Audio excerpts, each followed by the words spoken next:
Dear student, last वाली unit complete करने के बाद यानी सरल परपथ वाला चैप्टर हमारा कंप्लीट हो चुका है। और इस यूनिट के कंप्लीट होने के बाद में हम लोग अब नेक्स्ट यूनिट पर स्टार्ट कर रहे हैं, और जो आपकी मैग्नेट की यूनिट है। और इसमें चैप्टर हम लोग स्टडी करेंगे वो आपका मूविंग चार्ज यानी गतिमान आवेश तथा चुंबकीय क्षेत्र यानी मैग्नेटिक फील्ड। तो यहाँ पर आप लोग पढ़ने जा रहे हैं moving charge and electric magnetic field के बारे में। तो यहाँ पर सबसे पहले स्टार्टिंग करते हैं मैग्नेटिक फील्ड की डेफिनेशन जो आपको सामने दिखाई दे रही है। तो यहाँ पर अभी मैं उसको और भी अच्छे से एक्सप्लेन करके आपको काफ़ी सारी चीज़ें इसमें बतानी है। तो उसमें सबसे पहले परिभाषा स्टार्ट करते हैं कि चुंबकीय क्षेत्र होता क्या है। तो अगर आपने देखा हो तो चुंबकीय क्षेत्र के लिए एक काले या भूरे रंग का स्टोन होता है, और ये आपको दो तरीके से मिल सकता है। एक तो आपको ये रॉड के रूप में मिल सकता है, इसे हम क्षण चुंबक कहते हैं। और एक नाल चुंबक होता है, नहीं घोड़े की जैसे नाल होती है, ठीक है, उसकी शेप में इस तरह की आपको मैग्नेट मिलती है। कई बार आपको सर्कल के रूप में भी मैग्नेट आपको देखने को मिल जाती हैं। तो कई सारे टाइप्स हैं, उसमें हमेशा ध्यान रखिए कि इसके दो पोल होते हैं, ठीक है, एक एन पोल होता है और एक आपका एस पोल होता है। और ये अभी हम आगे इसकी और प्रॉपर्टीज़ अच्छे से देखेंगे तभी और अच्छे से क्लियर होगा। अब बात आती है मैग्नेटिक निडल के बारे में। तो चुंबकीय सुई एक कांच के बॉक्स में, कंपास बॉक्स जिसको हम बोलते हैं, उसके अंदर एक फ्रीली यानी एक रोटेशन एक्सेस होती है, उस एक्सेस के ऊपर एक सुई लगी रहती है, एक निडल की तरह, एक तीर की तरह बना रहता है। और ये नरम लोहे की बनी होती है, खुद में एक स्वयं में एक चुंबक होती है, यानी सेल्फ में एक मैग्नेट होती है। प्रॉपर्टी ये है कि जब आप इस चुंबकीय सुई को इस किसी भी मैग्नेटिक एरिया में लाएंगे तो ये अपने ऊपर फोर्स को फील करती है। अगर आप इसको फ्रीली लटकाते हैं तो हमेशा ये उत्तर और दक्षिण दिशा में जाकर ठहरती है। तो इसकी प्रॉपर्टी हैं, कई सारी चीज़ें हम लोग आगे डिस्कस करेंगे और भी विस्तार से। तो यहाँ पर यही है कि जब भी आप किसी चुंबक के पास में चुंबकीय सुई को लेके आते हैं तो ये सुई अपने ऊपर एक फोर्स का, अपने ऊपर एक बल का अनुभव एक्सपीरियंस करती है, अनुभव करती है, और यही क्षेत्र आपका चुंबकीय क्षेत्र कहलाता है। तो यहाँ पर परिभाषा सभी लोग आप लिखेंगे कि चुंबकीय क्षेत्र क्या है, किसी चुंबक के चारों ओर का वह क्षेत्र जिसमें चुंबकीय सुई अपने ऊपर एक बल का अनुभव करती है, वह क्षेत्र चुंबकीय क्षेत्र कहलाता है।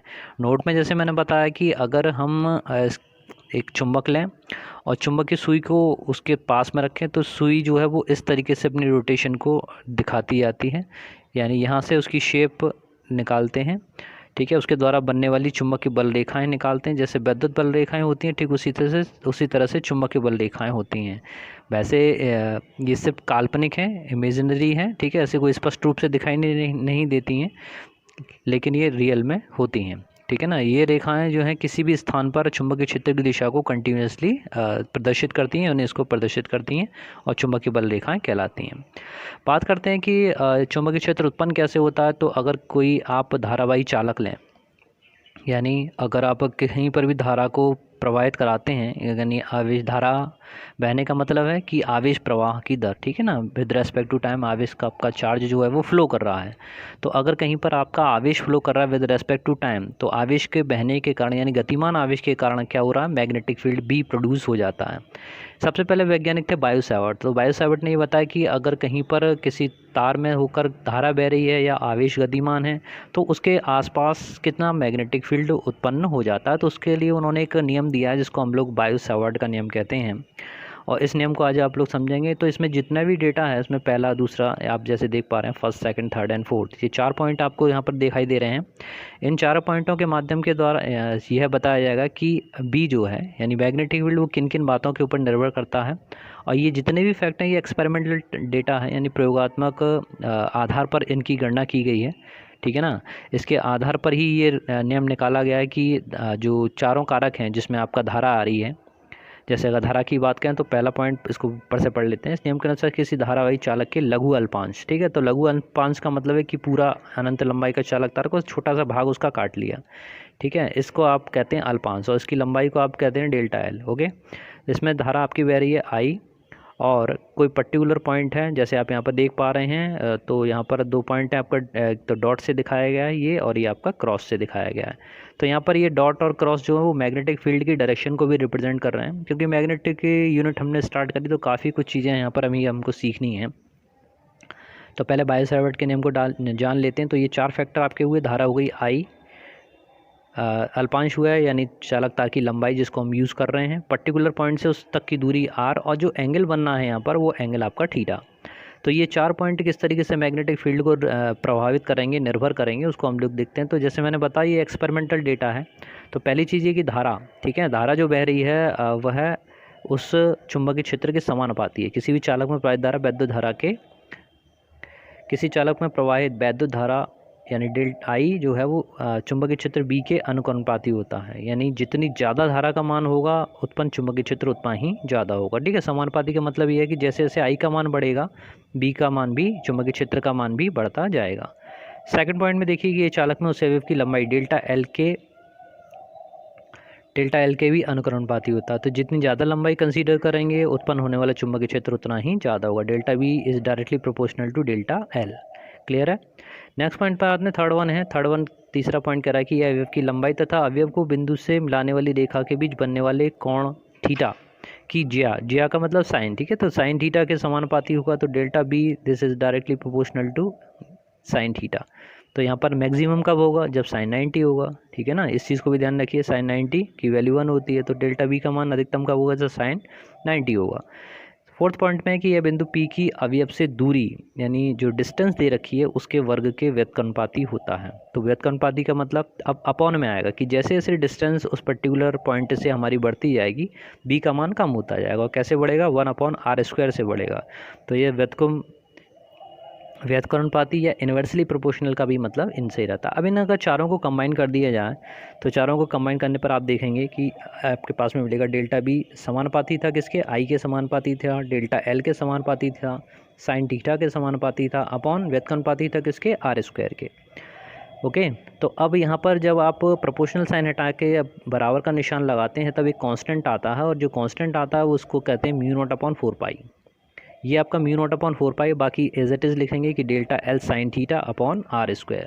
तो ये पूरा फैक्टर आया। अब यहाँ पर जैसे आपने देखा था इलेक्ट्रिक फील्ड में 1/4πε0 ये सभी फार्मूले में रहता था। यहाँ पर ये जितने भी मैग्नेट के फार्मूले चलेंगे उसमें मोस्टली में यही वैल्यू रहेगी μ0/4π। तो जहाँ 1/4πε0 की अगर बात करें तो ये वैल्यू आपकी बराबर होती है 1/4πε0 दिस इक्वल्स टू 9 × 10⁹ के। वहीं पर अगर हम बात करें μ0/4π के बारे में तो दिस वैल्यू इक्वल्स टू 10⁻⁷ के। तो इस वैल्यू को आप ध्यान से याद कर लीजिए। तो इसका मतलब ये हुआ कि अगर आपको μ0/4π की वैल्यू लिखनी है तो आप 10⁻⁷ का यूज़ करेंगे। अगले वाले स्टेप में मैं आपको बताऊंगा कि इन दोनों में क्या रिलेशन होता है, ठीक है। μ0 और ε0 एक दूसरे से कैसे रिलेटेड होते हैं, ठीक है, वो हम नेक्स्ट वाले उसमें देखते हैं। तो सबसे पहले यहाँ पर बात चल रही है बायो-सैवर्ट के नियम के बारे में। तो भी आपने समझा कि यहाँ पर जब इन चारों को मिला दिया जाता है तो यहाँ पर एक कांस्टेंट आता है, कांस्टेंट आकर यह डेल्टा बी इक्वल्स टू μ0 और 4π आपको यहाँ पर ये दिखाई देता है, ठीक है ना। ये वैल्यू आपके पास में आ गई। अब बात करें इस नियम को ही आपको बायो-सैवर्ट का नियम कहते हैं, ठीक है ना। ये बात तो आपको बताई दी है। μ0/10⁻⁷ होता है। μ0 का अगर मान निकालें तो ये वैल्यू भी किसके बराबर, 4π 10⁻⁷ के बराबर। कोई नहीं है, वही पक्षांतर करके उसको उधर पहुंचा दिया गया है, कोई नई बात नहीं है। तो यहाँ पर आप डेल्टा बी का मान लिख सकते हैं 10⁻⁷ और साथ में I delta L sine theta upon r²। Clear. तो ये था बायो-सैवर्ट का नियम। और बायो-सैवर्ट के नियम के बाद हम लोगों को क्या क्या चीज़ें पढ़नी है उस पर ज़रा फोकस कर लीजिएगा। तो यहाँ पर जैसे देख पा रहे हैं कि अगर कोशिश हुई तो मैं आपको डायरेक्ट समझाते हुए बताएंगे इसके बारे में। तो यहाँ पर μ0 और ε0 के बीच में संबंध जैसे थर्ड पॉइंट में हम लोग स्टडी करेंगे, ठीक है। इसी तरह से धारावाही चालक के कारण उत्पन्न चुंबकीय क्षेत्र की दिशा, किसी भी कोई धारावाही चालक है कोई भी, यहाँ पर दो केसेस लिए जाएंगे धारावाही चालक के कारण। एक अनंत लंबाई का धारावाही चालक लेंगे। अच्छा, दिशा की बात और कर लें, ठीक है ना। तो दिशा के लिए लूप का दो नियम आप लोग यूज़ करते हैं। तो मैं जो आपको बताने वाला हूँ दक्षिणावर्ती पेच का नियम है।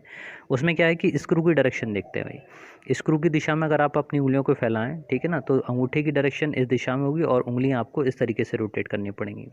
तो इसका मतलब ये है कि जब आप यहाँ रखेंगे, ठीक है, धारा की दिशा इस तरफ है, ऊपर की तरफ चल रही है, स्क्रू की दिशा उसी तरफ रखें, तो यहाँ पर मैग्नेटिक फील्ड इनसाइड होगा, यानी कागज़ तल के लंबवत अंदर की ओर। और इस तरफ की बात करें तो ये केवल दो कंडीशन हो सकती है, लंबवत बाहर की ओर, ठीक है ना। तो ये लंबवत अंदर की तरफ है और डॉट अगर दे रखा हो तो ये आपका बाहर की तरफ है। तो यहाँ पर ये मैग्नेटिक फील्ड की डायरेक्शन समझना इसमें बहुत इंपॉर्टेंट है। कोशिश करूँगा नेक्स्ट वाले वीडियो में आपको इसको बहुत अच्छे से एक्सप्लेन करते हुए बताएंगे, ठीक है। इसी तरह से फिर आगे हम लोग धारावाही वृत्ताकार लूप के बारे में देखेंगे और फिर परिमित लंबाई। तो बने रहिए इसी तरह से मेरे साथ में। मिलते हैं नेक्स्ट वीडियो में, तब तक के लिए जय हिंद, जय भारत, धन्यवाद।